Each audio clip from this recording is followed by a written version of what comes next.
To validate an Authorize Net webhook step by step, you need to understand the basics of webhooks and how Authorize Net uses them.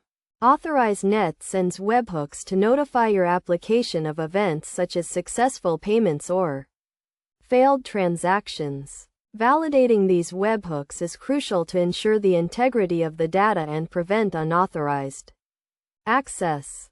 First, you need to verify the webhook signature sent by Authorize Net in the header of the HTTP request. The signature is generated using a secret key that you can find in your Authorize Net account. You will use this secret key to verify the signature and ensure the request came from Authorize Net.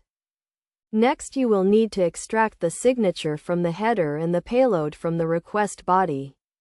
The payload contains the actual data sent by Authorize Net, such as the transaction status.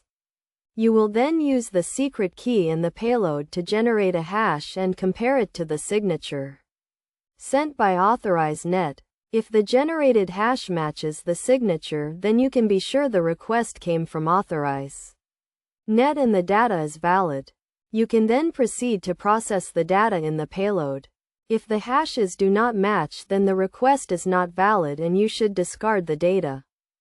It is essential to keep your secret key secure and never expose it in your code or to unauthorized parties. You should also ensure your server is configured to handle HTTPS requests to prevent tampering with the data in transit. By following these steps and best practices, you can ensure the integrity of the data sent by Authorize Net and prevent unauthorized access to your application.